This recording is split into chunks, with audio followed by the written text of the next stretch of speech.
Greetings. Welcome to the NANO Nuclear Q3 2026 Financial Results and Business Update Call. At this time, all participants are in a listen-only mode. A question and answer session will follow the formal presentation. If anyone should require operator assistance during the conference, please press star 0 on your telephone keypad. Please note this conference is being recorded. I will now turn the conference over to Matthew Barry. Thank you and good afternoon, everyone. Joining me on the call today are Jay Yu, NANO Nuclear's founder, chairman, and president, James Walker, our CEO, and Jason Garcha, our CFO. Please note that today's press release and slide presentation to accompany this webcast are available on our website. Before moving ahead, I'll quickly address forward-looking statements made on this call. As reflected in more detail on slide 2, today's presentation contains forward-looking statements about NANO's future that are made under the safe harbor provisions of the applicable federal securities laws. We're cautioned that actual results, including without limitation the results of NANO's microreactor development activities, our plans for vertical integration, customer acquisition and other strategies and plans, timelines for achieving goals, and other matters relating to our future operations may differ materially and adversely from those expressed or implied by the forward-looking statements. Important risks and other factors that could cause actual results to differ from those in our forward-looking statements are contained in our filings with the SEC, including our annual report on Form 10-K filed this past December, which you're encouraged to review. The forward-looking information provided today is accurate only as of today, and NANO disclaims any obligation to update any information provided except as required by law. With that, I'll turn the call over to Jay Yu, NANO's founder, chairman, and president. Thank you, Matt, and thank you to everyone joining the call today.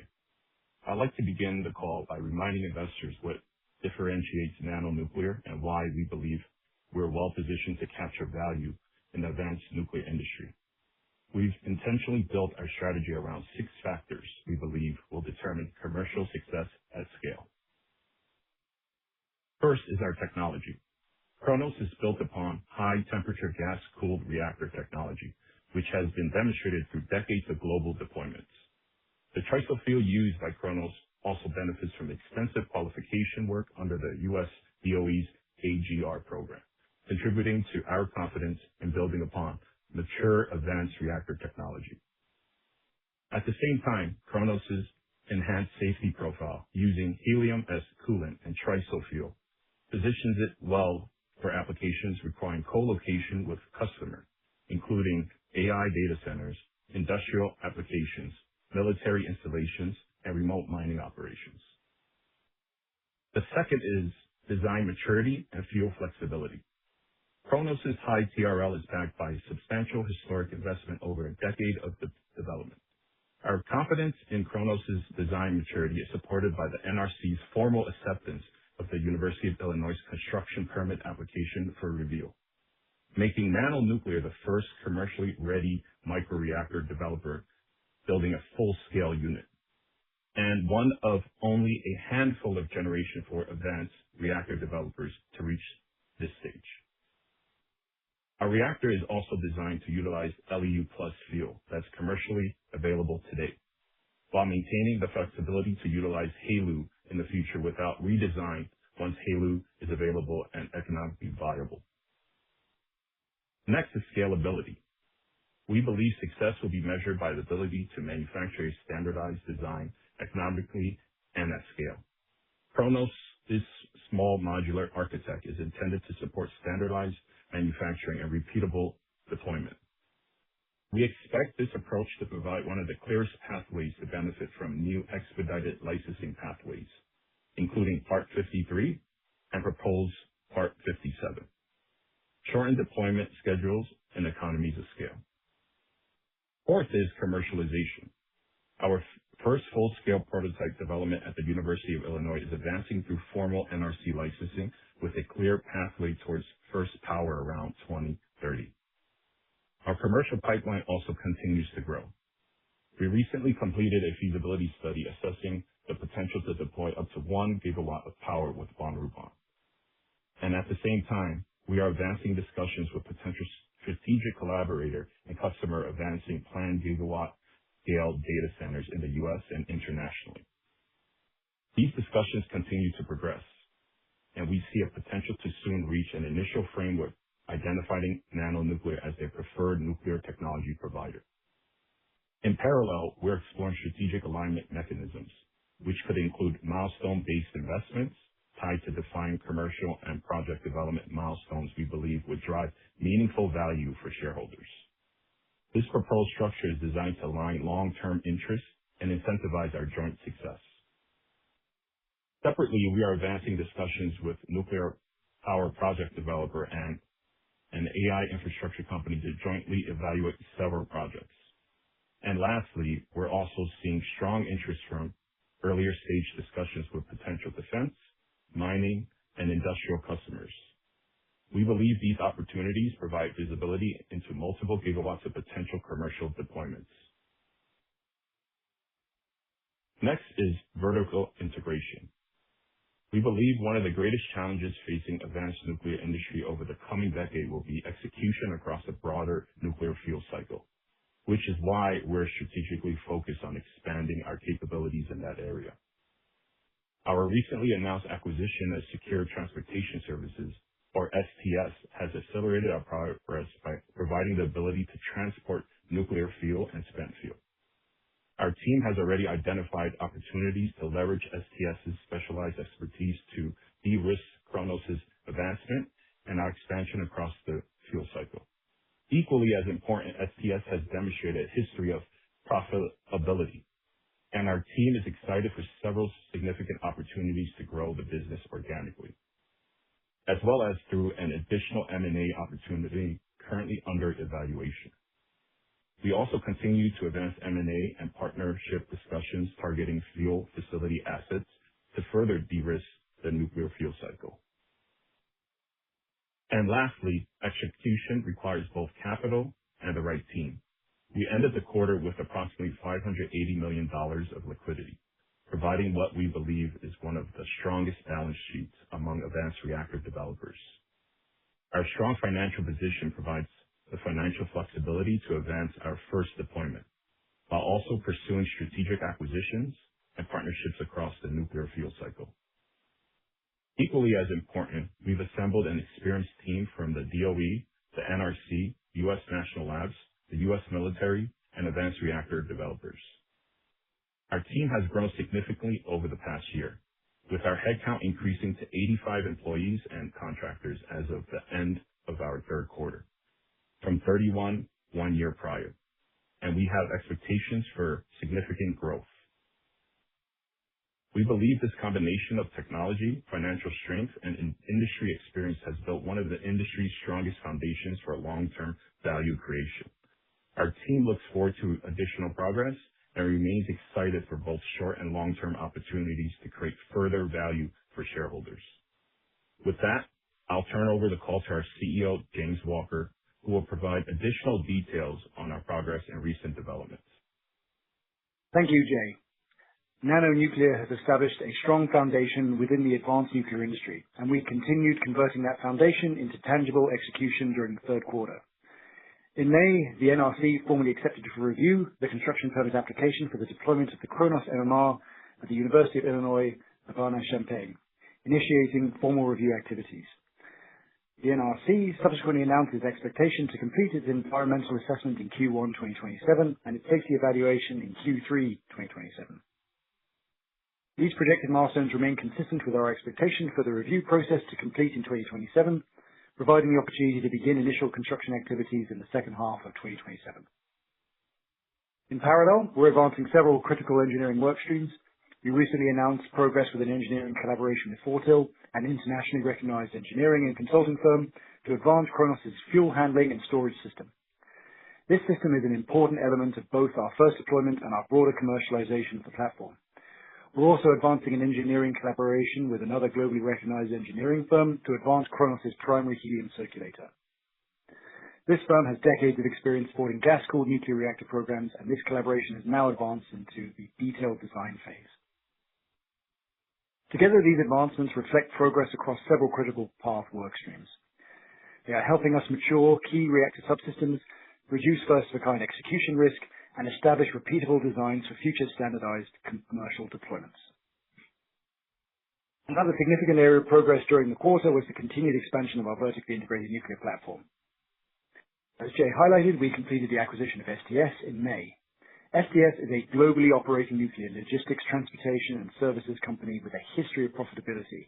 With more than 20 years of experience supporting the movement of radioactive and nuclear materials, STS supports both commercial nuclear customers and critical missions for the US DOE and NNSA. By bringing these capabilities in-house, we can reduce reliance on third-party providers, accelerate our expansion across several aspects of the fuel cycle, and accelerate future reactor deployments. At the same time, we've made strong progress advancing several synergistic acquisition and partnership opportunities across the nuclear fuel cycle. These include an additional fuel transportation business and nuclear fuel facility assets. We see potential for more than one announcement in the coming months, subject to further diligence and closing conditions, with one positioned to contribute revenue upon closing, and another offering more meaningful revenue potential in or around the 2030 timeframe. The third key area of progress came from the expansion of Kronos' commercial pipeline. During the quarter, we continued progressing our deployment opportunity with Barupon by completing the previously announced feasibility study, which evaluated a phased deployment of up to 1 gigawatt of Kronos MMR capacity. We view this as an important milestone, and we're advancing discussions towards initiation of the NRC licensing process. We're concurrently advancing discussions towards an initial framework with a potential strategic collaborator and customer to support their planned multi-gigawatt pipeline of data center projects. If finalized, the framework could position NANO Nuclear as the preferred nuclear technology provider. While terms remain under discussion, we believe this framework and future collaboration could significantly strengthen our path towards commercialization by aligning NANO Nuclear with an experienced infrastructure developer with a strong track record of developing, financing, and executing large-scale projects. We're also evaluating mechanisms to align interests through future investment in NANO Nuclear Energy tied to defined commercial milestones we believe could drive substantial value for shareholders. Moreover, we believe this collaboration could be a meaningful validator of our technology and our commercialization strategy, while also providing visibility into a multi-gigawatt deployment pipeline, which could help accelerate Kronos' commercialization. We also signed an MOU with Supermicro to evaluate the integration of Kronos with Supermicro's AI server and data center infrastructure platforms, as well as potential joint go-to-market opportunities and off-grid deployments for next-generation AI infrastructure. By engaging early, we can jointly evaluate how in future nuclear-powered data centers may be designed as integrated systems rather than treating the power source and computing infrastructure as separate development decisions. Moreover, we continue to advance several opportunities within and outside of the data center market, further demonstrating the breadth and scale of the market opportunity for Kronos.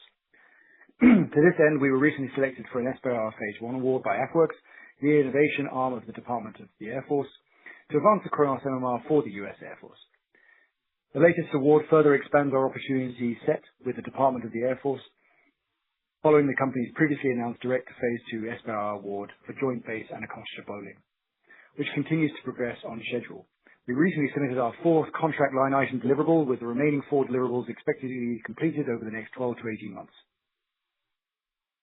Lastly, we further enhanced our strong balance sheet by raising approximately $26 million in net proceeds from our at-the-market or ATM facility. At quarter end, we held approximately $580 million in liquidity. Overall, the quarter included substantial progress across each of our principal strategic priorities. I'd now like to provide additional color on our recent acquisitions of STS, the progress we've made since completing the transaction, and the opportunities we see to create long-term shareholder value. Our acquisition of STS represents more than a fuel transportation business. Beyond its established operating business, regulatory clearances, experienced personnel, and long-standing customer relationships, STS provides a strategic platform to expand our capabilities across the nuclear fuel cycle, helping to further de-risk Kronos' deployments. Since joining NANO Nuclear, STS has continued demonstrating the strength of its platform by supporting several important DOE and NNSA missions, including the successful transport of HALEU from Japan to the United States, the removal of highly enriched uranium from Venezuela, and additional domestic transportation campaigns supporting the U.S. nuclear industry. We believe these missions reflect both the highly specialized nature of STS's capabilities and the confidence key government agencies place in the organization. Looking ahead, we believe STS is exceptionally well positioned to benefit from the continued growth of the nuclear industry. Increasing reactor deployments are expected to drive demand for fuel, transportation, and related fuel cycle services. And STS is one of the established leaders in this specialized market. Under the NANO nuclear umbrella, STS is already advancing initiatives to broaden its capabilities in anticipation of that growth. STS also strengthens nanonuclear beyond transportation and logistics. The team includes personnel with decades of experience supporting the industry. We believe this expertise can support future reactor operations while further strengthening our relationships with key government organizations. We've also been encouraged by the feedback we've received from prospective customers, several of whom view our ability to offer a more integrated solution as a meaningful differentiator compared with other reactor developers.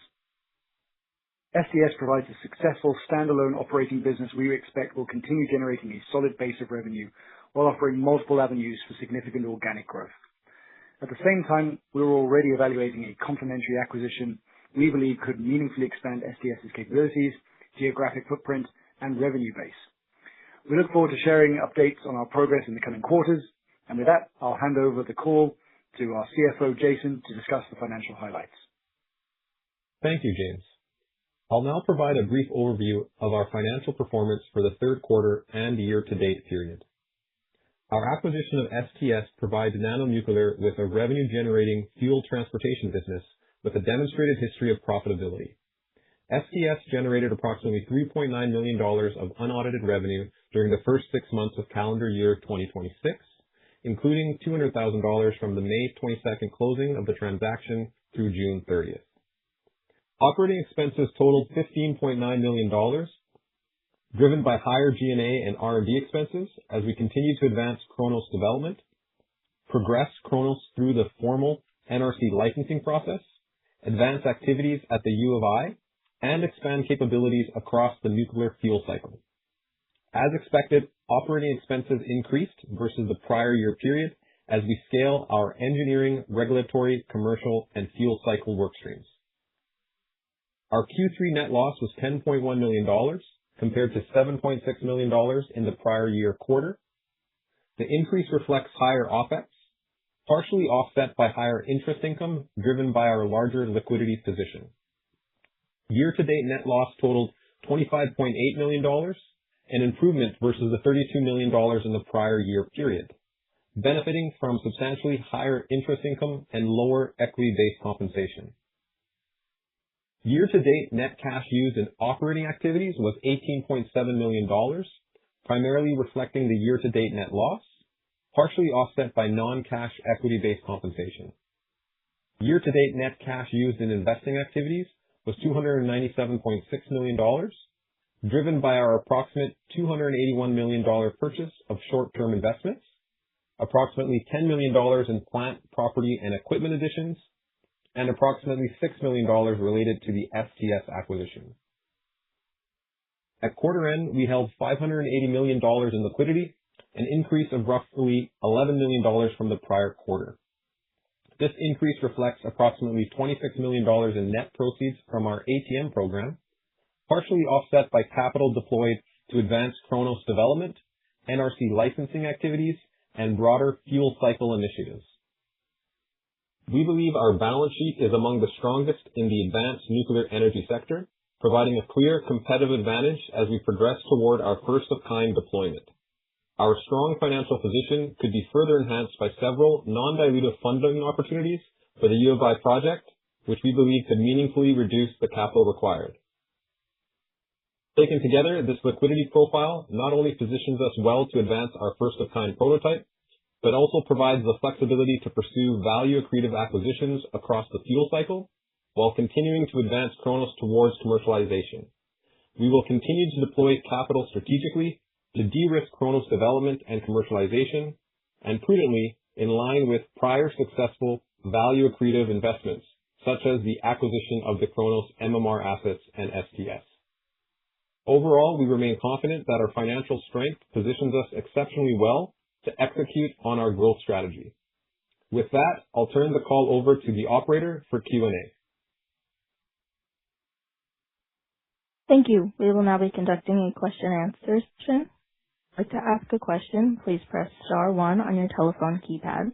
A confirmation tone will indicate your line is in the question queue. You may press star 2 if you would like to remove your question from the queue. For participants using speaker equipment, it may be necessary to pick up your handset before pressing the star keys. We ask that you please limit yourself to one question and one follow-up. Thank you. One moment while we poll for questions.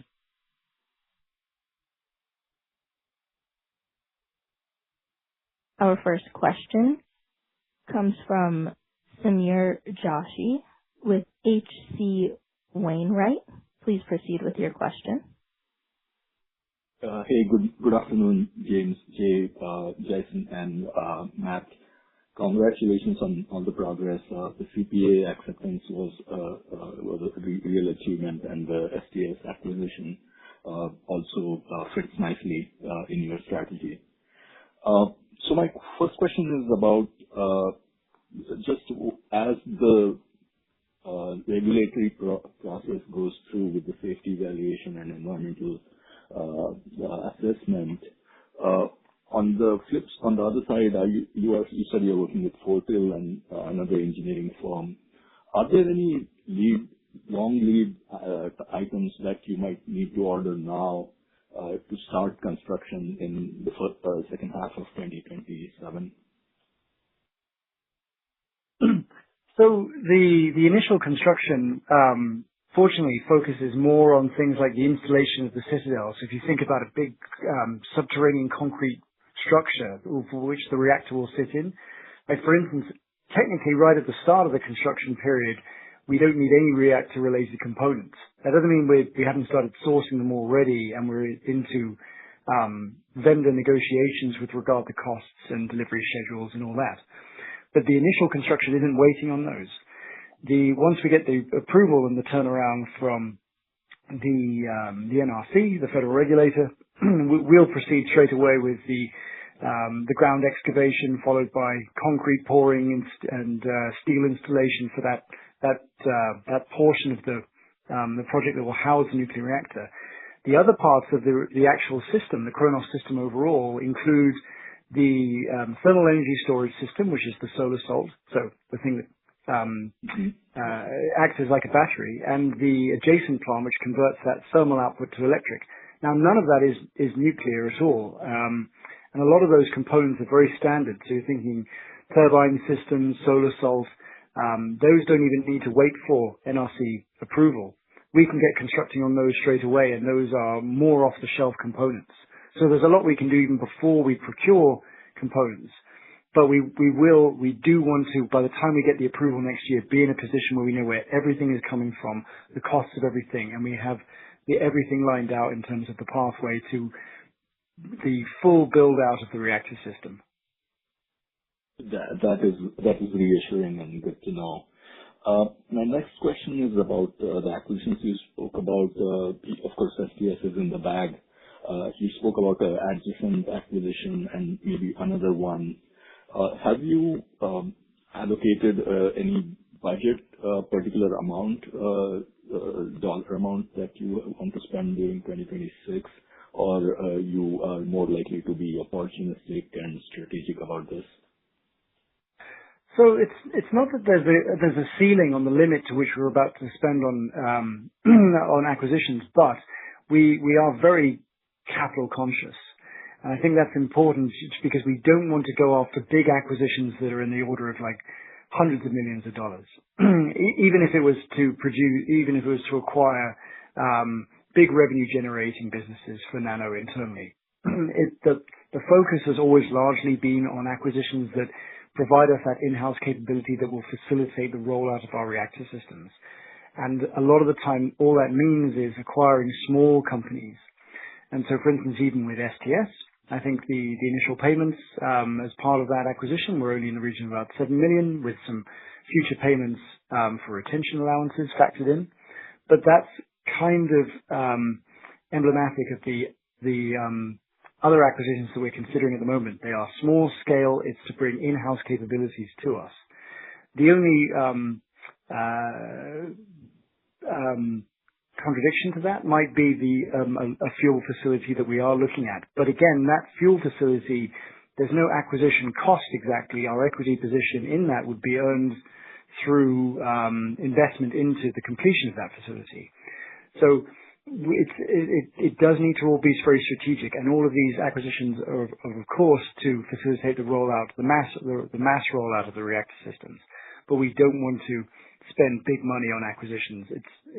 The revenue is obviously beneficial, and it does de-risk the company to some degree, but it's in-house capabilities, and it's partially also to take advantage of the massively expanding nuclear market. That STS acquisition already, we're looking at all sorts of contracts that are way in excess of contracts that STS has been able to solicit for before because it needed more capital backing, which we can now give it.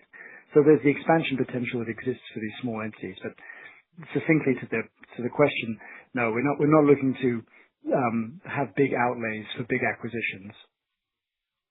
And Samir, thank you. I would also just add as well that if there are acquisitions that have a bigger outlay relative to some of the acquisitions we've executed upon thus far, we're very conscious of that, as James highlighted, in terms of the capital outlay, and we also are ideally evaluating several different funding mechanisms, to reduce that, whether it's like government programs or other mechanisms to reduce that capital outlay. And also, if there were, other larger type acquisitions, it would be safe to say that those capital outlays would occur over a number of years rather than, all up front. Understood. Thanks for that color, and thanks. I will step back in queue.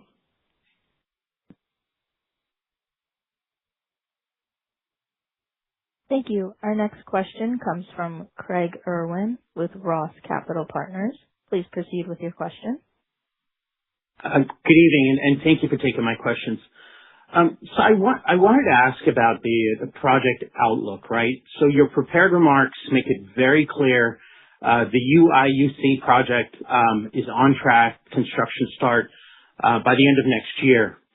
And you've announced a particularly interesting relationship with Ameresco that I don't think is appreciated appropriately by the market. So Ameresco has 8 enhanced use leases from the Navy, and they're actually bidding for leases right now from the Army, where this gives them land and access to easy permitting, or much faster permitting than commercial or sort of non-military land for power projects to support data centers that would be used both by hyperscalers and by the military itself. They've talked publicly about a $10 billion near-term pipeline. The $1.5 billion in bookings they had this last quarter, a very large chunk of that actually came from data center. And I understand the actual number is, mid-20s is sort of the medium term. Mid-20s billion is the medium term power opportunity they're looking down. Given that they can move faster and they probably have access to DOE and DOD licensing pathways for nuclear power, this could be one of the most interesting customers in the market. Can you maybe expand on your relationship with Ameresco? Have you been in discussions with them about potentially using these alternative pathways for construction approval, for plant approval? Given that these would be DOD projects. They've talked about 70% funded by third-party debt. And I think there are names that are big names that are lined up and competing for those slots. Anything you can share about your conversations with that company that can help people understand the real value there? Sure. So I'm happy to give some background and color on that. So the challenge for NANO is that we're a technology company. We've got a great reactor system, but when we start commercially deploying the reactors, we're going to be looking at dozens of different sites and many different reactors that will be deploying all around the place. That means a lot of components coming from a lot of different sources and going to one place. It's going to require a lot of EPC work. So the initial conversations with Ameresco were based around that engineering, procurement, and construction work, the coordination of that, because it is a big operation in and of itself, especially considering the size of the potential scale of some of these operations that we're looking at. Now, Ameresco, I think they're clean energy projects.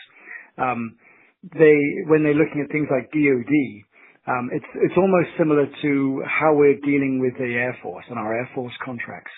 Now, they are also, the DoD, pushing in the direction of trying to get these systems online so they can have that energy sovereignty. But even for the DoD, these are new endeavors. They have a lot of familiarity with naval reactor systems, aircraft carrier reactor systems, but even this is a bit new territory for them. So it's also, whether it's through Ameresco's projects or it's through the Air Force, we still need to go through that feasibility study analysis, similar to how we're going through with the Air Force. I wouldn't say that Ameresco's projects could expedite us hugely, just given our existing experience of what we're having to go through at the moment, in terms of providing the necessary information for the military to get comfortable with the installation of reactors at their sites. Now, they do need to defer to the NRC on some things, just given these are new reactor systems. I think even for Ameresco's projects, where they'll be looking at the introduction of nuclear reactors onto their sites, it's still, no matter how you slice it, a new endeavor for the DoD that they will need NRC assistance, and they do benefit from projects like the UIUC project, the University of Illinois construction project, because they can see it being constructed, they can see the NRC working through the process, and it does provide more reassurance. And they are in that phase now where they are trying to analyze the real players in this, because there are really only a few handful on that sort of commercial path. And they're distilling that down as they get more expert now at understanding this sort of advanced reactor industry in total. So it's not to convolute the answer, but effectively it's really a factor of conventional licensing frameworks that need to be worked through for reassurance, and the ability to fast track them is rather minimal. Yeah, and Understood. I just wanted to add with Ameresco, we are in active talks with them. They do have a robust nuclear kind of a group there, so we're working with them actively, and we are looking at different strategies with them. So just to reinforce what you said, they are looking at different areas, and one of the areas is nuclear, and there are synergies there, as you mentioned. So we are ongoing and talking with them about these possibilities. Thank you for that.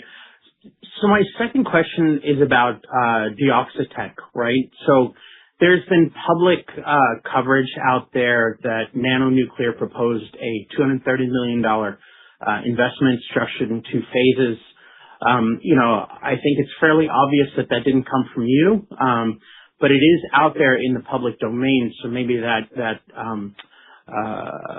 increases the bandwidth or the opportunity for you to maybe discuss this potential investment. I know it was a proposal and that there's a negotiation going on, and that, you don't necessarily, like, there could be other parties that might win the bid in this process. But can you maybe just give us a little bit of color from your perspective where things stand at the moment, and how this could be a strategic fit for NANO over the next couple of years? Sure. So yeah, I could quickly answer that. Our proposal is currently under review, and we hope to have an update in the coming months, but we can't really touch on that right now. But we are looking to be vertically integrated, obviously, so this would be a big kind of achievement for us. But right now, it's still under review, so we don't really have too much comments on that. Understood. Completely understood. My last question, if I may. It's not easy to hire people with nuclear expertise, right? And NANO has done a fantastic job bringing on experienced executives, bureaucrats, engineers from the industry, people with decades of experience, many of them. Can you talk about your hiring plans over the next year? Would you expect the growth in employees to continue at a similar rate that it's been materializing over the course of the last year? I mean, do we need to see a double in the total number of employees, in the medium to longer term to have the capabilities that you foresee and that you're planning for the broader nano nuclear energy capacity and execution potential? It's a good question, actually, because Nano obviously transitioned from a small company to a medium-sized company, and what came with that was a big reorganization of how we actually run things and integrate the departments. The technical team does still need further expansion, and we need to do that essentially to have that in-house infrastructure to carry a reactor project forward from advanced design all the way through to an actual physical operating reactor system. So already, I'm calling from the University of Illinois today. Even the conversations today with the chancellors and the deans involve significant amounts of personnel and technical work being required. So even over the next few months, you'll probably see a big upscaling in technical staff as we bring on more people. And over the next couple of years, that'll expand even further. That expansion is very necessary, and that's only specific to the reactor system. There are additional acquisitions that will bring in additional people in other departments of the nuclear industry as well, including transportation. The other areas that we have alluded to already around fuel supply chain, that we are also making additional recruitment in those areas as well. So Nano is expanding very quickly. I think the most important part, though, is to be very sensible in the hiring process, because over-employing and not having the organization in place with the correct reporting lines could quite quickly result in personnel that are not allocated properly and do not have designated tasks that are specific to Nano's mission. So we're trying to do it as carefully as we can, but the pressure is on us to upscale as quickly as we can.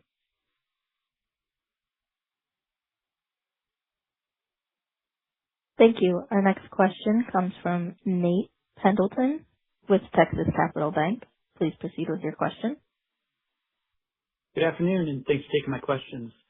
In your prepared remarks, you talked about advancing discussions toward a framework with a strategic collaborator and customer for a multi-gigawatt pipeline. Can you provide some insight into what that kind of structure would look like, what it could unlock from a commercialization perspective for you, and maybe what attracted the customer to Nano specifically? Sure. So we haven't publicly released a huge amount of information yet, but I can speak in sort of high levels to the framework that's being put in place at the moment with this big partner. They establish a lot of data center campuses. They're looking to integrate Nano systems into these data center campuses over time. They would provide things like finance, the campuses, power infrastructure, and Nano would provide things like the reactors, fuel, licensing support, and operational capabilities. The way we have structured this is that we have looked at how other companies have structured PPA agreements, and the reason why a lot of these are deficient is that they don't require investment from the potential customer that they're going to be servicing. And that can create some level of weakness, because any agreement that's non-binding that says if you build a reactor system and it costs this much money for power, sure, we'll buy it. If it doesn't meet this requirement, we have no obligation. That is an insufficient model, I think, for how reactor companies are going to successfully market and deploy their reactor systems.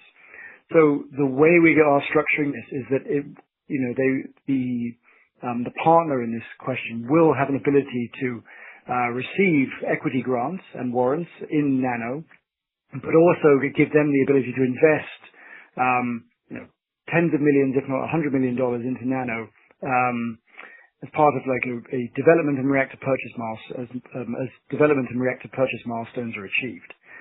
So it's a very incentivizing arrangement where we can even Nano, for instance, could invest in the nuclear data center project itself. So we could have equity in that position. So again, it could lead towards additional revenue being generated for the company once nuclear construction actually begins. But this way, we are more bound up with the technology partner, and that co-level of investment de-risks both sides and provides a way for us both to double dip almost into an ability to raise revenue on both sides. But that synergistic partnership is essentially what we're aiming for with this new framework that we're deploying for Kronos in collaboration with the data center partner. And also, if I could just jump in and just add some additional color as well. This potential partner is a global infrastructure investment and development firm, has experience, building, owning, and operating large infrastructure projects globally, which they expect will translate well to some of their ambitious, plans for some gigawatt scale AI industrial campuses in the U.S. and also internationally. And so I'd say, as James highlighted, close to finalizing an initial framework, where NANO could be their preferred nuclear technology provider. This would be structured. Obviously, James talked about, seeing, some of the challenges with types of agreements, whether it's PPA agreements or other. This would be, potentially structured a little bit differently as this company would, look to purchase NANO's reactor. So given their experience with some of these large scale infrastructure projects, experience identifying land, procuring power, and sort of executing on these, they are very adept, and also financing them as well. They're very adept at all of that, which would be very complementary to us. And so they, would purchase our reactors, in what we envision. But as James highlighted, there would be an opportunity for things like, options to potentially have equity interest in some of that, nuclear, company that would be selling the power, which is really interesting. And then lastly, as James highlighted, I think, the potential to have an arrangement where there is a level of investment in NANO not only signifies, additional capital potentially in the future, but also signifies a level of seriousness to this and a level of, I'd say, belief and confidence in NANO nuclear and how strongly, positioned we are in terms of being the first, microreactor developer building a full-scale prototype to enter, formal NRC licensing, and obviously being able to procure fuel that's commercially available today and having a design that has had, significant investment. And so I think, it also signifies confidence in NANO as a company. And I think, also important is that, given the potential planned pipeline, potential multi-gigawatt opportunity for NANO, I think it would really, accelerate potentially our commercialization, as well. And obviously it being with a credible partner, I think also makes it really, really important. So hopefully all that kind of, helps. Absolutely. Sounds really exciting. So I'll stay tuned on the specifics. And then maybe for my follow-up, going back to your prepared remarks on the supply chain, fuel availability tends to be a key critical path item that a lot are focused on right now. Can you provide an update on how your conversations with commercial enrichment providers and TRISO fabricators are progressing? And what does that availability look like based on your commercialization timelines at UIUC and beyond?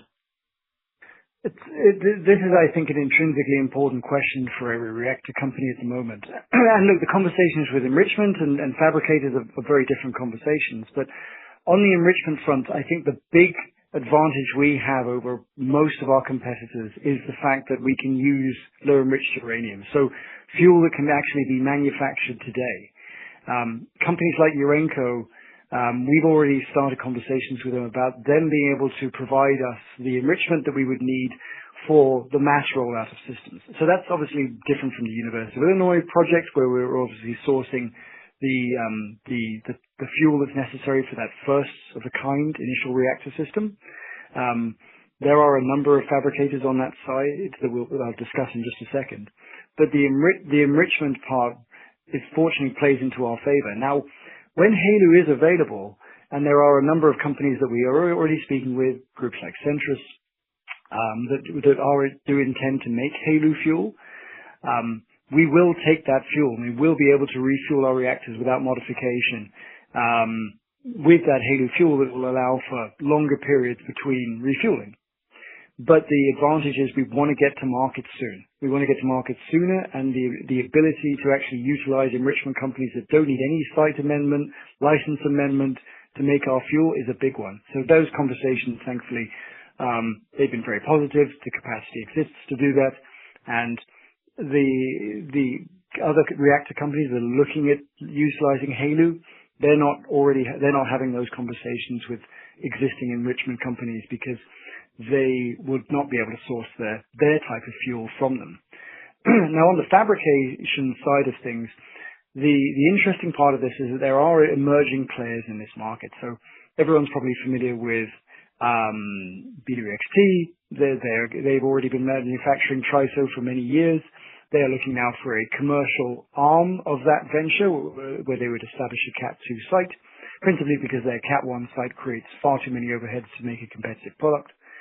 And then there are groups like Standard Nuclear, partnered with Framatome, and even TRISO-X with the subsidiary of X Energy. The nice part is that as there are more and more players involved in this space, we are in a nice position to negotiate and find the best prices. So with everybody that I've mentioned, we are speaking to all of them at the moment, and we are trying to lock down long-term contracts. The ability to fabricate the fuel that we need for the first-of-a-kind reactor system already exists. We aren't worried about getting that fabrication done and meeting our timelines because that capacity and that capability is already there. Now, the long-term strategy could look a bit different as we look at bigger bulk loads with escalating production of reactors over time. And there still might have to be some part of some element of NANO that we would bring online in the future to manufacture certain elements of the fuel, like the SCM that's necessary for our fuel. It could be that we want to be more involved in that, and we establish joint ventures in that department for long-term de-risking. But the important part is those are considerations, I think, for the future as we want to de-risk the mass rollout of reactor systems. First of a kind is fine, both on enrichment and fabrication. And I think we've turned our focus towards 2030 and beyond, where we want to be in a position where we hit that timeline and we can mass manufacture reactors with mass fabricated fuel.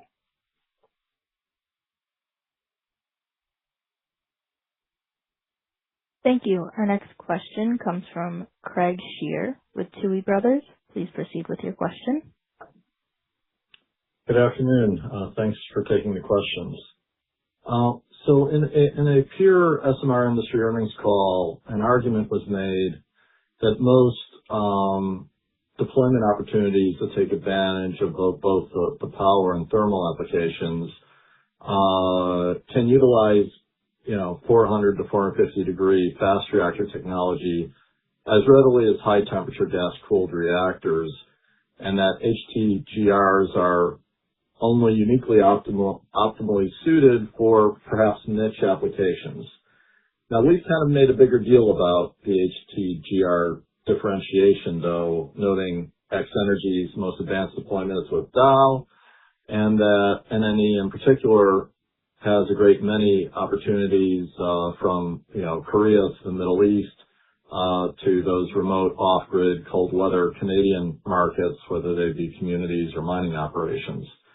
Can you chime in on just how important that higher temperature run rate, even versus metallic fueled fast reactors, may actually be? Sure. So as a bit of technical background, and thankfully, I've got a nuclear engineering background to speak to this somewhat. So the background to what was said about high temperature gas reactors is that they have been previously deployed in the past. There's been many deployed internationally around the world, and people are very familiar with their operating profile. The only criticism really of them is that the capacity factors were low because the time to ramp up power and ramp down power could be fairly long. And so for industrial applications where you might have fluctuating demand, it could be ill-suited. So in the advanced reactor systems like ours, the solar salt loop acts as an energy storage. So the reactor can actually just maintain constant output. And it's the thermal energy storage system that you can take up and take down and fluctuate demand in enormously. So that's been specifically designed around that operating history that's given us that information. The problem with fast reactors, though, if you are comparing the two, is that they've never been deployed commercially. And in order to, if I'm just going off the top of my head, to actually deploy a fast reactor, you would need a very enriched central core of fuel, which would either have to be some sort of HALEU fuel or some sort of blend of plutonium. The problem with both of those is, one, HALEU is not available, and it might not be available for a long time. And a commercial company being allowed to handle some plutonium is also not allowed. It would also require legal changes. So if you had to choose from the two of them, you would choose a high-temperature gas reactor over a fast reactor any day of the week at the moment, especially given the fact that it lacks operating history in commercial deployment. The reason why high-temperature gas reactors would be better as well for industrial applications, given the thermal energy storage system, is that they do produce a high thermal output, which would be ideal for foundries, but it doesn't require fuel that is just not available. It's available now. And the other part is that if you make a fast reactor, the bigger the better. And the reason why is that you have a lot of neutron flux, and you're not moderating it. It's called a fast reactor because the fast fission that takes place as a result of the fission incident, you are compacting your core with things like uranium-238, which isn't that fissile, but with enough neutron flux, you can create that fission reaction. But on a small scale, it's difficult, so you need a big reactor system. If you're making a massive reactor system, like to cater towards the efficiencies of fast reactor, you're already limiting the flexibility of your deployment because you cannot make them as small and as mobile and as portable and as modular as you can a high-temperature gas reactor. Very different strategies. I would say if you put me into a fast reactor company today, I would have to look at the fuel straight away and try and come up with a solution. Two, I would be targeting going bigger, almost straight away. So I think you would be being very selective with your information if you said fast reactors had an advantage over high-temperature gas reactors when it came to thermal output for industry. Very difficult to make that case unless you're being very carefully selective. Very helpful. My second question, some of this has already been touched on when you're responding to questions about the potential strategic developer-partner relationship and the fee-based versus some retained equity ownership potential. But I'm interested in kind of the tension between those two across your entire business prospects. We've got kind of like on the one end the ACWA ownership PPA model, and then a few others, X-Energy, Nucleo Terrestrial Energy, with more of a fee-based or fuel sales model.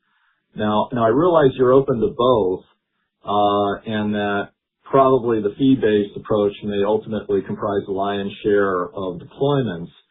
But is there a geographic distinction where you may be, for example, more likely to provide services versus retain ownership internationally? That's a very interesting question. Actually, funnily enough, it kind of ties into your first question because we have a lot of interest coming from countries like South Korea. And a lot of their interest is around industrial heat for manufacturing operations because they don't have access to the same level of gas or coal or oil that the US might have or other countries. So the long-term de-risking of their own heavy industry is they're looking at nuclear as being a solution. Because they are looking at nuclear as being a solution, there is more of an interest, I think, there of being able to mass deploy these reactor systems. And so for there is a bit of a mix there between wanting ownership of those systems, so you don't have to worry about the long-term payments of those reactors. You would just have to pay for servicing, maintenance, and refueling.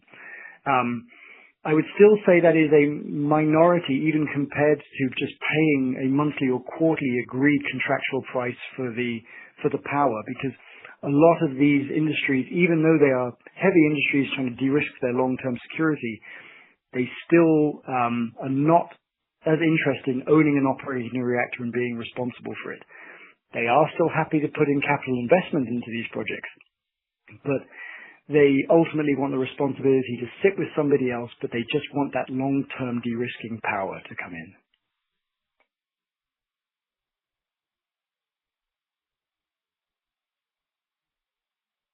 Thank you. Our next question comes from Jake Sakowski with Alliance Global Partners.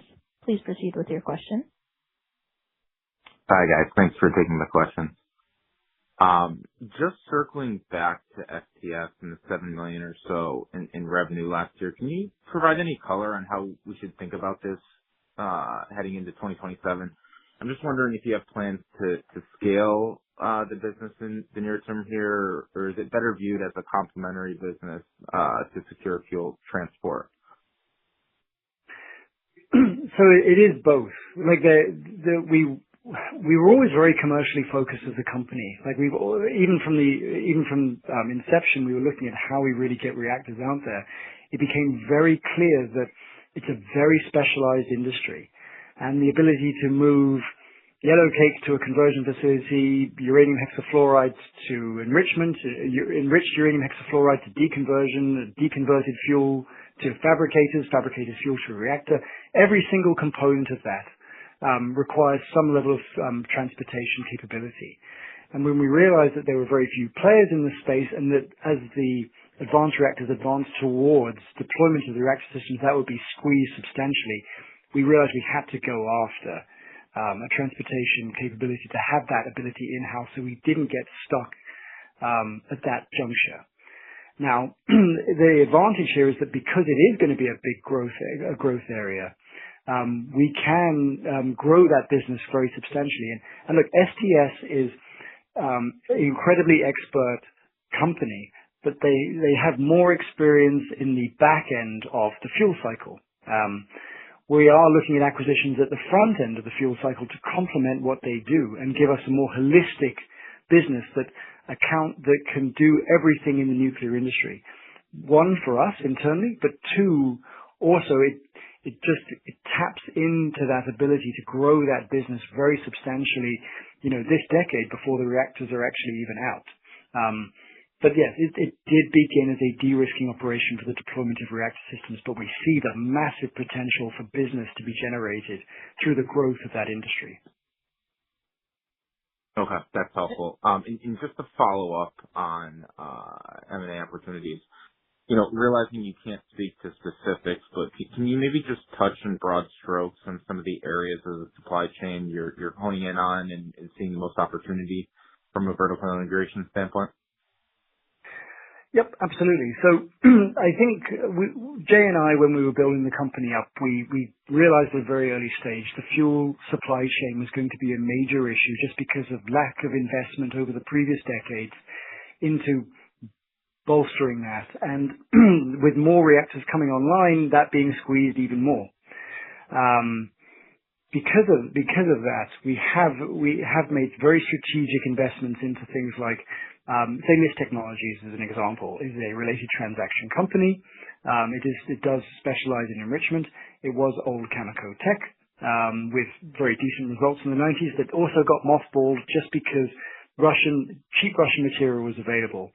Having that partnership is, it is a great call option if they are successful in their ventures for the only enrichment side.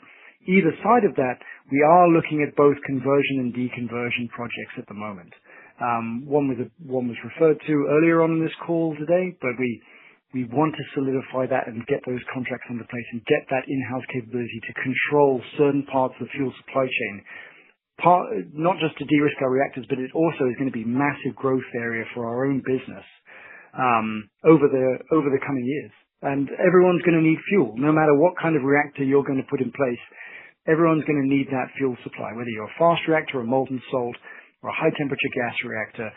It's going to be very crucial to have some level of control over that fuel supply chain to ensure that you can mass manufacture reactors. So a lot of the acquisitions and investments we're making at the moment are centered around those particular areas to de-risk. Not mining so much, I would say, but the yellow cake industry exists to a certain extent, but we are comfortable with, we can source the material as we need it, but beyond that, heavy industry, heavy infrastructure is going to be necessary.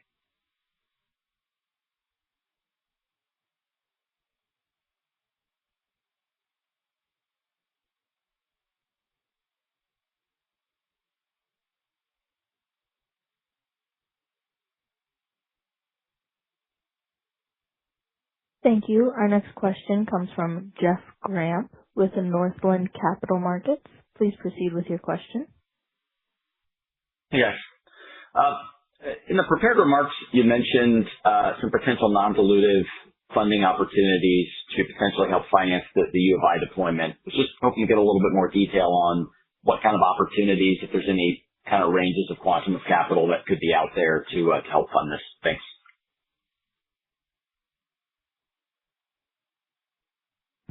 Sure. Yeah, hey, Jeff.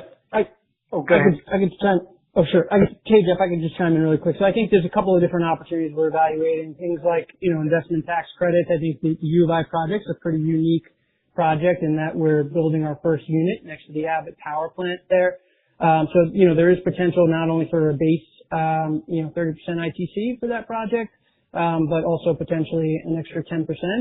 Energy community bonus. It's things that we're evaluating. So I think that's number one. Also, obviously, evaluating, DOE programs to potentially pay for, portions of the fuel, as well as opportunities, whether it's with our, partner in this endeavor, the U of I or the state of Illinois, to potentially support us. Obviously, given that this is a research reactor, we are saving on the NRC licensing fees. So I think that's something we've, been very, proud of, that we've been very mindful about capital allocation here. But yeah, we're very excited about some of these other, funding opportunities as well to potentially significantly reduce the capital cost of the project. Got it. Thanks for that. And for my follow-up with Barupan, can you guys update us on just the project a bit more? I know you can't speak, too specifically for them, but you mentioned the potential licensing application. Any preliminary estimates of when that could be, and what are the main drivers there that dictate the timing of maturing that project a bit further?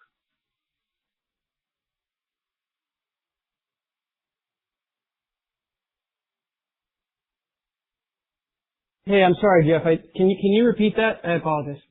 Something got broke off. Yeah, sure.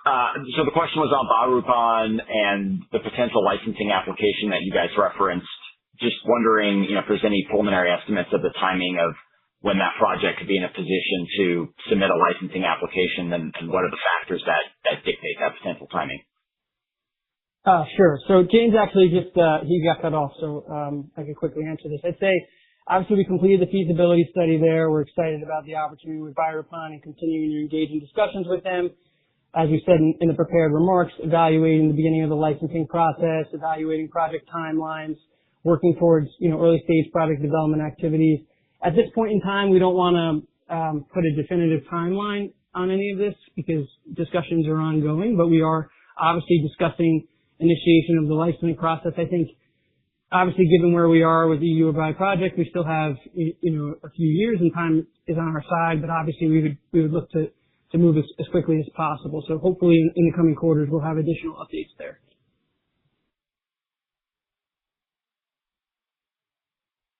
Thank you. Our next question comes from Adam Kelsey with Titan Partners. Please proceed with your question. Great. Thank you. Plenty of asked and answered already, so just two quick ones for me. I know you already touched on the NRC process, but it's obviously a major near-term driver for the stock. I'm curious if there are any upcoming visible signals or checkpoints between the major milestones that would demonstrate NRC process, or that process remains on schedule. Hey, Adam. Yeah, so I think there's a couple of different milestones we're evaluating. As the NRC publicly put out, there's an environmental assessment in I think February of 2027 is based on their public timeline, and then obviously a safety analysis slated for September of 2027. And obviously, those aren't kind of the two big those aren't the only two big milestones. When we think about this review, it is an iterative process. We're going through, audit questions as we speak, receiving questions from them, providing answers, to address areas where the NRC is looking to have more completeness and a better understanding. So, I think the two big milestones I just touched upon are two of the big ones, but there's obviously, this is, like I said, an iterative process, and we're obviously going to keep engaging with them. And I think ultimately, as we mentioned in our prepared remarks, the timeline that the NRC put out is in line with our expectation to begin construction in the second half of this year. And as seen in some other construction permit applications with some other public peers or private peers, hopefully there's an opportunity to maybe even compress that licensing timeline from what the NRC has publicly stated. Great, thanks. And any additional insight on where you sit in terms of their staff's bandwidth, their prioritization? Just based on conversations we've had internally with our NRC licensing team, I mean, we have not heard any issues regarding staffing. I think we're continuing to engage with them quite frequently.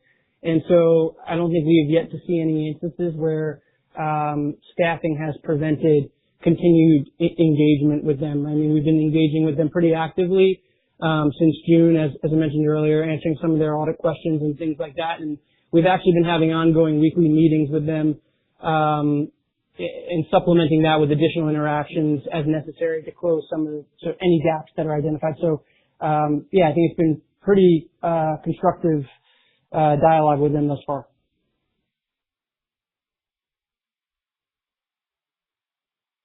Thank you. Our next question comes from Sharif El-Magharbi with BTIG. Please proceed with your question.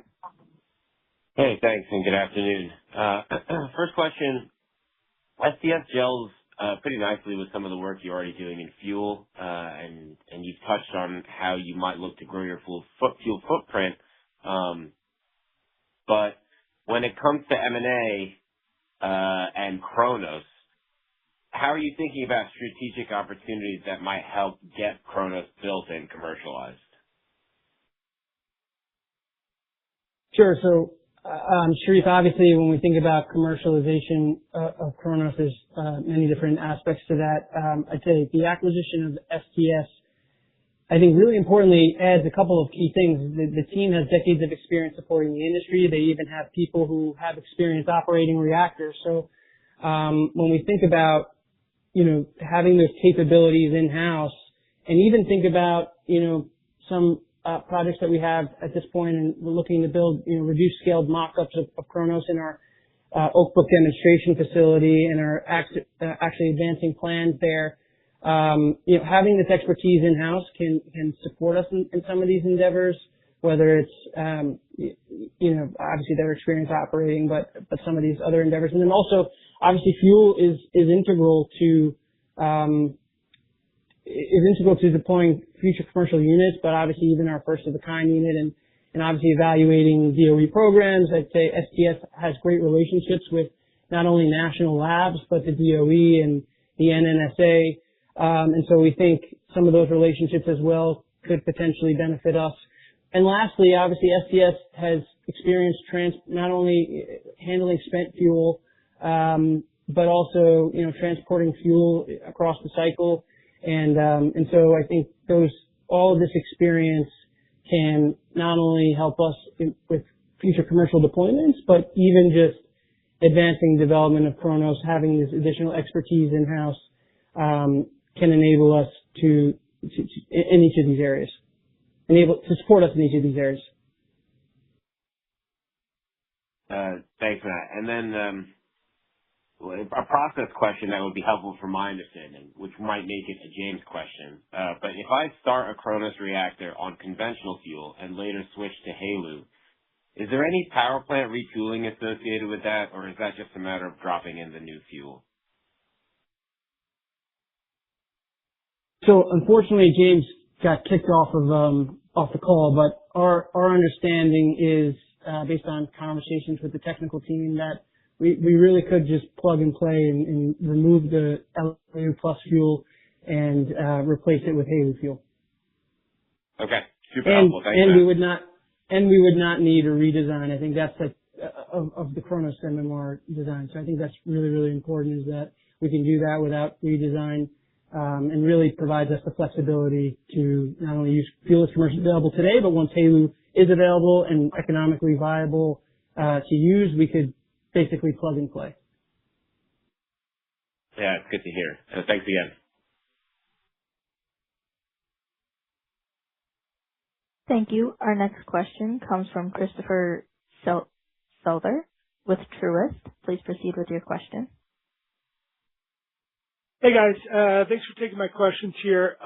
Great to hear some of the advanced discussions with the project developer and AI infrastructure company. Is that something you think we might be getting more clarity on this year? Just wanted to kind of level set, like, I guess how intense the conversations are, and where we see those kind of evolving from here in the near term.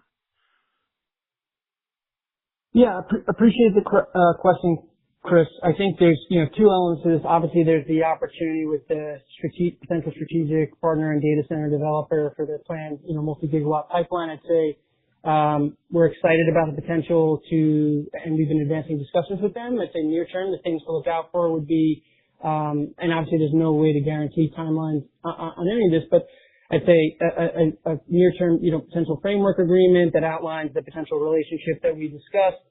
And then obviously including potential things like milestone investment opportunities tied to key value-creating commercial milestones. And so that would be like, initially I'd look out for a framework agreement, and then obviously from there we'd look to obviously make a great deal more progress on more definitive agreements, whether that's things like joint development agreements for specific sites. I think there's a number of, the way we've envisioned this at this point in time, there's a number of development milestones, but ahead of potential milestones relating to actual firm commercial purchase orders.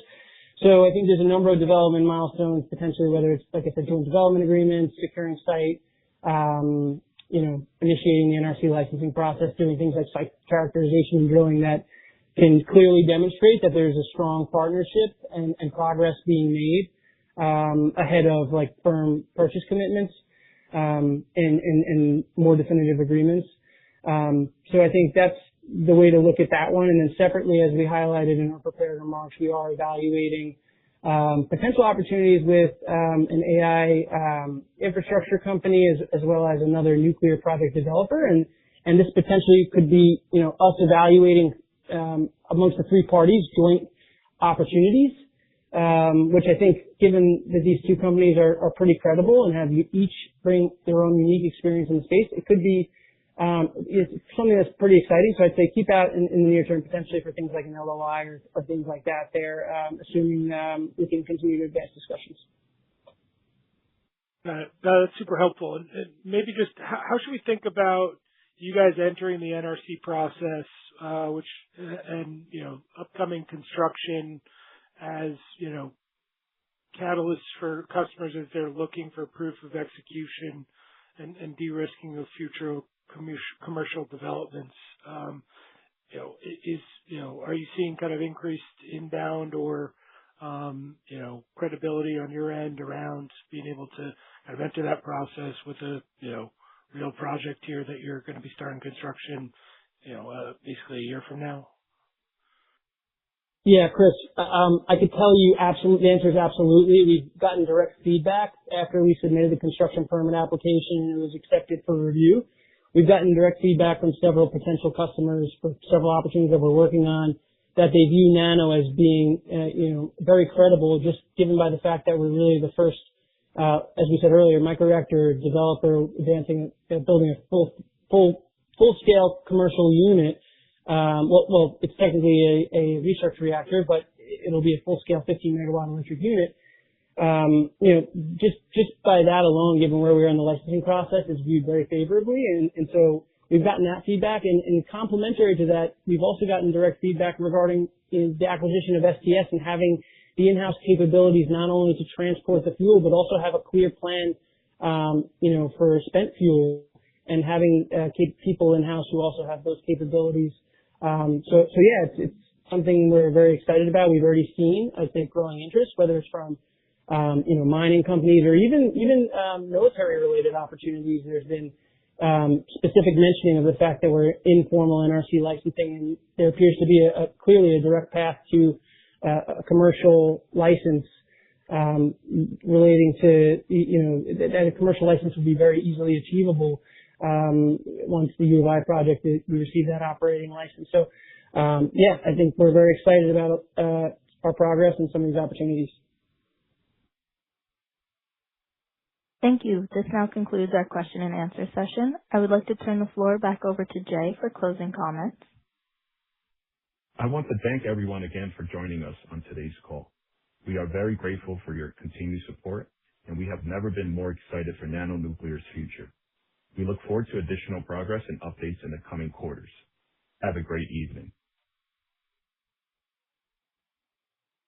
Ladies and gentlemen, thank you for your participation. This does conclude today's teleconference. Please disconnect your lines and have a wonderful day.